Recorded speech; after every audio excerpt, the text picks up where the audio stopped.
Here is key point discussed in podcast Brené Brown. We're in a spiritual crisis, the hidden epidemic no one wants to admit.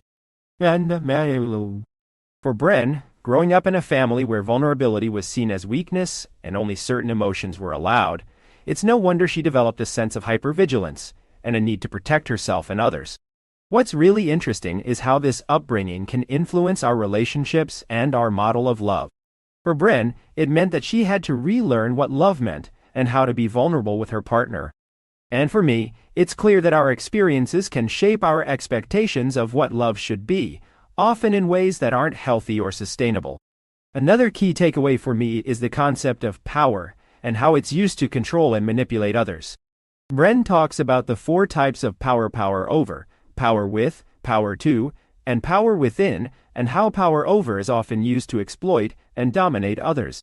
This is something that we see not just in personal relationships, but also in politics and leadership. It's a really important reminder that true power comes from within and from building collective strength, not from trying to control or dominate others. The fact that these platforms are designed to keep us engaged and addicted, often by playing on our fears and biases, is a huge concern. It's a reminder that we need to be mindful of how we're using these platforms and how they're shaping our perceptions of the world. As Brené says, it's complicated, but we can't give up on finding a solution that prioritizes our well-being and our humanity. It's this idea that we're neurobiologically hardwired to be in connection with others, and in the absence of that, there's always suffering. And then there's this really interesting tension between belonging and standing alone. It's not a contradiction, but rather, true belonging requires us to be who we are, not to change who we are to fit in. Fitting in is actually the greatest threat to belonging, because it means we're betraying ourselves. This is especially relevant in today's world where we're often pressured to pick a side, to fit into an ideological bunker. But what's really important is being able to stand alone, to hold the tension of nuance and paradox, even when it's uncomfortable. It's not just about sharing information, but also about vetting the credibility of what's being said, especially when it comes to science. It's a delicate balance between respecting people's cognitive self-determination and not spreading misinformation. The approach here is to have a PhD fact-check everything, which is a solid way to ensure accuracy, but it's also a decision that comes with its own set of consequences. What really resonates with me is the underlying question that drives decision-making when you have a powerful platform. Is it about helping your listeners and doing good, or is it about something else, like downloads? It's possible to do both, but it's essential to stay anchored to what truly matters. This conversation is a great reminder of the importance of being mindful of our intentions and the impact we have on others. It's like, you can't have one without the other. It's like you're so focused on protecting yourself that you're not allowing yourself to be vulnerable, to be open, to be honest. And that's where trust comes in. It's something that's built over time, through small moments, through consistent behavior. And when the jar is full, you know you can trust them. But here's the thing: building trust, being vulnerable, it's not just about others. It's also about trusting yourself. But that's where self-trust comes in. It's like you have to be able to trust yourself to make good decisions, to take care of yourself, to bounce back from setbacks. It's about being willing to take risks, to be vulnerable, to trust yourself and others. And it's not always easy, but it's worth it. Because when you're able to do that, you're able to live a more authentic, more meaningful life. You're able to form deeper connections with others, and you're able to grow and learn in ways that you never thought possible.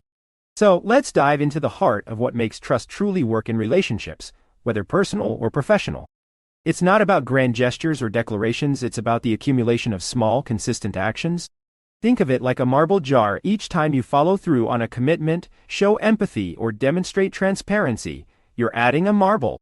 Over time, these marbles build trust, making it easier to navigate life's challenges together.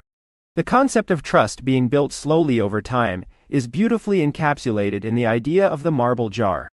It's not about being perfect or always right, it's about being honest, vulnerable, and consistent in your actions and words. This approach to trust is particularly insightful for leaders who often face the temptation to promise certainty in uncertain times.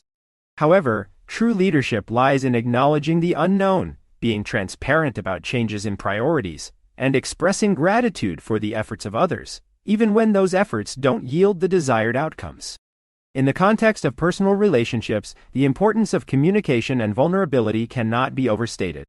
Sharing your emotional capacity with your partner, essentially how much you have left in the tank to give, can create empathy and understanding, preventing misunderstandings and conflicts. The journey of grief and healing is deeply personal and can vary greatly from one person to another. For some, the loss of a loved one, especially after a long and challenging caregiving period, can bring a sense of relief. The process of healing can be facilitated by finding personal strength, or what Brené Brown refers to as strong ground, through practices like exercise, mindfulness, and seeking support.